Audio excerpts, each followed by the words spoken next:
Fala pessoal do sétimo ano, tudo bem com vocês? Nós vamos começar aí o nosso livro 2, tá? De artes, e a gente vai falar hoje sobre as danças populares do Brasil. Então vamos abrir aí o livro na página 3, livro 2, tá, gente? Vamos lá? Acompanhar a leitura?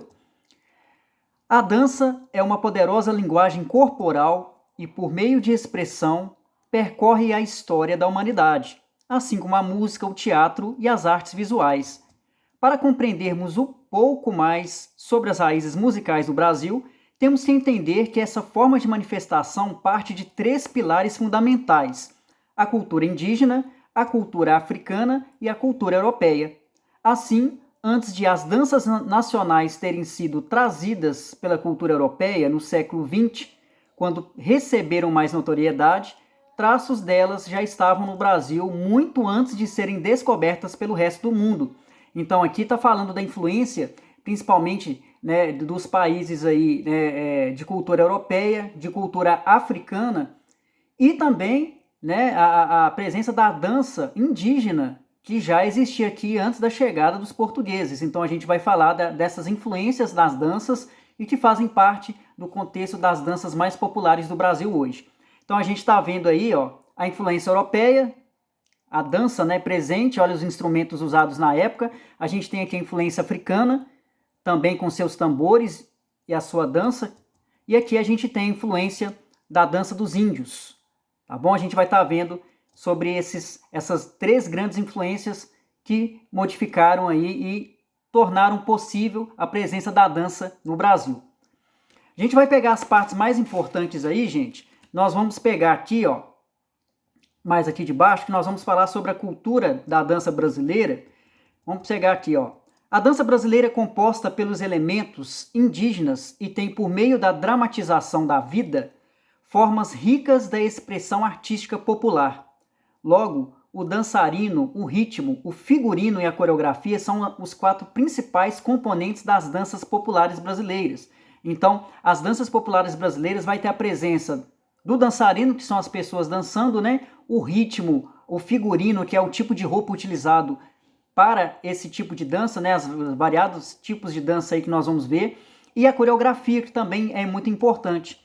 As danças indígenas, como um dos pilares das danças brasileiras, podem ser realizadas por um único indivíduo ou por um grupo, e com raras exceções no Alto Xingu, não são realizadas em pares. Além disso, são usados símbolos mágicos, totens, amuletos, imagens e vários instrumentos musicais e guerreiros em danças religiosas, de acordo com o objetivo da cerimônia. Então está falando aí que geralmente nas danças indígenas, né, tem a presença de símbolos mágicos, amuletos, imagens, instrumentos musicais e a presença de guerreiros indígenas, que são índios aí que estão preparados para defender as tribos. Então é muito interessante isso, porque a dança está relacionada aos tipos de cerimônia que os índios fazem, tá? Em relação às danças brasileiras, tais características estão presentes, por exemplo, no desfile das escolas de samba que acontecem atualmente. Embora, como veremos em breve, o samba tenha sido trazido pelos povos africanos, em um desfile carnavalesco, também podemos observar elementos das danças indígenas. Em muitas danças indígenas e no carnaval são usadas máscaras, que cobrem todo o corpo e servem como disfarces. A linguagem do corpo em movimento, isto é, a sua organização estética e coreográfica, além do canto, possui um lugar fundamental na realização do ritual indígena, que facilmente pode ser observado em outras danças populares brasileiras. Então aí está falando aí, né, que muitas vezes também o índio utiliza um tipo de máscara, assim como a gente vê na época do carnaval, pessoas usando fantasias diferentes, a própria máscara cobrindo o rosto. Então isso prova também que a máscara é um elemento muito poderoso na dança, principalmente, tá? Nós vamos aí agora para a página 5, que a gente vai ver algumas danças mais conhecidas dos índios brasileiros. A gente vai ver aqui a dança indígena duas danças indígenas chamadas Toré e Quarupi, tá? Então aqui, ó, entre os rituais e as danças mais conhecidas dos índios brasileiros estão o Toré e o Quarupi. Então vamos ver aí? A dança do Toré representa variações de ritmos e tons. pois depende de cada cidade. Então aí a dança do toré, que é uma dança indígena, vai depender de ritmos e tons que são usados em cidades diferentes. O maracá utilizam, que é um chocalho indígena feito de abóbora seca e não preenchida, na qual são colocadas pedras ou sementes, dá o tom dos passos. Então tem o maracá, que é o chocalho. Os índios dançam em geral ao ar livre e em círculos. O ritual do toré é considerado o maior símbolo de resistência e união entre os índios do Nordeste brasileiro. Então no Nordeste o maracá é muito forte, tá? Ela faz parte da cultura indígena dos povos Cariri, Xocó, Chucuru, Cariri, Pancararu, Tuxá, índios pernambucanos, Pancararé, Jeripancó, Cantaruré, Quiriri, Pataxó, Tupinambá, Tumbalalá, Pataxó, An, Ansu, Cocal, entre outros. Então aqui tem um exemplo da dança toré, tá vendo, gente? Então é marcado pelo chocalho e a gente está vendo aí quais são as tribos que utilizam o toré, que tem aí como instrumento musical o chocalho, tá? Para marcar o ritmo e o tom da música, tá bom? Depois nós temos a dança do Quarupi, que é o nome de uma árvore sagrada, tá? É um ritual de referência aos mortos, então é uma dança para homenagear os mortos, tá bom? Que são usados pelos povos indígenas do Alto Xingu, no Mato Grosso. Ela sempre é iniciada nas manhãs de sábado, quando os índios dançam e cantam em frente aos baús de Quarupi, que são baús feitos aí, né, da árvore sagrada para eles, que são colocadas nas instalações onde os mortos de honra foram enterrados. Então aqui a dança do Quarupi são feitas nas manhãs de sábado, e aqui a gente está vendo aqui os Quarupis, ó, que são os locais, né, onde os mortos de honra foram enterrados perto desses locais aqui, tá? Na página 6, nós vamos falar de uma outra influência da dança, tá? A gente vai falar da dança vindo dos escravos africanos. A gente vai pegar aqui esse parágrafo aqui, ó. Quando os escravos negros foram transportados para a colônia portuguesa, a fim de trabalharem nas plantações de café, eles trouxeram consigo suas tradições africanas, principalmente dos povos Bantu, Yorubá e Congo. Dessa maneira, por meio da conversão forçada e da adaptação cultural, suas tradições rapidamente se sincronizaram em distintas práticas afro-brasileiras de música e dança. Então está falando da influência da dança, né, e da música vindo dos escravos africanos que aqui vieram para trabalhar de maneira forçada, tá? Então, os africanos trouxeram o candomblé, que é uma religião, né, dos africanos.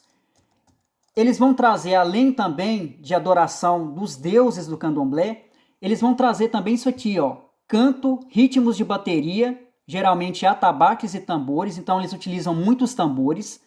Vão utilizar o agogô, que é um chocalho de metal, e o uso de ritmos e cânticos específicos para invocar os orixás, que são os deuses do candomblé, a fim de haver meios para a ocorrência das cerimônias de posse de espíritos, tá? Então eles utilizam muito esses instrumentos, né, que a gente falou aqui, ó, canto, né, utilizam muito atabaque, que são tambores, né, a parte da bateria, o agogô, que é um chocalho de metal, e eles utilizam esses instrumentos para chamar os deuses do candomblé, tá bom? E a gente tem também, além disso, tá até falando aqui, ó, é muito interessante, que nós temos aqui, ó, as danças mais comuns, aqui em cima, desculpe, tá, gente? Com certas exceções funcionais, por exemplo, cantar canções de trabalho agrícola e dançar baseadas em artes marciais, como a capoeira e o maculelê. As músicas sociais e recreativas apresentavam música, dança e bateria, uma unidade inseparável. Aqui está falando aqui que tem canções principalmente para trabalhar nas plantações, né, porque o negro africano trabalhava muito nessas plantações de maneira forçada, e aqui a gente está vendo também que a dança era incorporada nas artes marciais. A gente tem como exemplo a capoeira, que é uma dança com luta, e o maculelê, que também é um tipo de capoeira diferente, tá? Então aqui, ó, vamos estar dando uma olhadinha, a gente vai estar vendo aqui os dois estilos. A gente vai estar vendo aqui as 3 danças que são originadas das danças africanas, tá? Que é o maculelê, o lundu e o machixe. Então vamos lá. O primeiro aí, ó o maculelê, gente, que parece uma capoeira, é uma capoeira diferente, tá? É uma dança de luta simulada, que é dançada dentro de uma roda. Cada pessoa tem um par de varas, tradicionalmente feito de madeira de biriba. Biriba, né, é uma madeira. O atabaque, que é um instrumento é como se fosse um tambor, é o principal instrumento do maculelê. Assim, duas pessoas tocam e dançam ao ritmo. Eles batem suas varetas, então eles estão vendo com varetas aqui, ó. Eles estão lutando, mas como se fosse uma capoeira. Eles dançam e ficam batendo as varetas de acordo com o ritmo, tá? É muito interessante. O maculelê, ele teve a influência da capoeira e tem até hoje, tá? E tem praticantes do maculelê, principalmente no Nordeste e outras partes do Brasil e no mundo também, tá? Esse tipo de dança aqui, o maculelê, eles foram desenvolvidos pelos africanos que eram escravizados, que cortavam cana, tá? Aqui no Brasil. Então, o maculelê foram feitos por africanos que cortavam cana. Depois veio o lundu, tá aqui, ó, foi um dos primeiros gêneros de música trazidos, né, pelos povos africanos. Esse tipo de dança foi introduzido no século XV, devido ao comércio aí de escravos que existia, né? Os portugueses vendiam os escravos. E aqui, ó, a gente vai ver aqui como é que era o lundu. A gente tem aqui uma pintura representando como é que era esse estilo de dança lundu. O que vai trazer o lundu de novo, né? Principalmente dentro da dança? Eles vão utilizar isso aqui, ó. Instrumentos musicais usados nesse estilo de dança que incluem principalmente o violão, o piano, a bateria e as castanholas. As castanholas é um tipo de instrumento musical utilizado pelos dedos. As castanholas são utilizadas muito na Espanha, tá? É como se fosse, imaginem dedinhos de metal que quando você bate os dedinhos, faz um barulho de metal. As castanholas é como se fosse um instrumento de metal utilizado principalmente em alguns tipos de canções da Espanha e outras. De vez em quando a gente escuta também o uso em outros tipos de música. Então a gente tem aí utilizando esse tipo de música, tá? Dentro do lundu. A gente tem também a ideia dos movimentos corporais, o estilo de dança lundu, né? Onde se mexe muito o quadril. Tá? Então a música lundu exige que a pessoa saiba movimentar os quadris. E geralmente é dançado por casais. Aqui, ó, um casal adentra a roda e dentro dela realiza sua performance. Tá? Então o lundu precisa de casais para fazer a dança acontecer. Depois vem o machixe, que é uma forma de dança que surgiu junto com o choro, tá?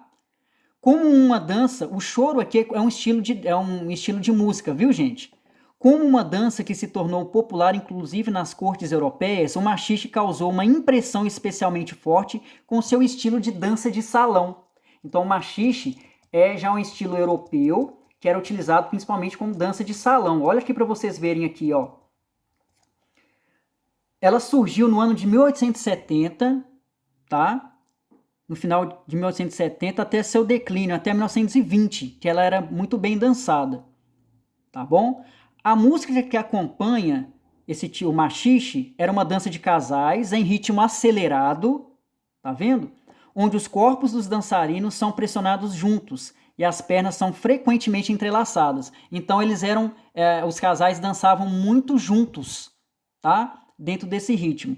E disse também que o machixe era um antecessor do samba e da polca europeia. Então, o machixe era como se fosse um samba, tá? É uma mistura de samba com polca europeia. Polca é um estilo de música mais utilizado na Europa, tá bom, gente? Daqui a pouquinho eu vou colocar um outro vídeo para explicar vocês, tá? Obrigado, viu? Eu vou estar explicando os exercícios aí dessa unidade, tá bom, gente?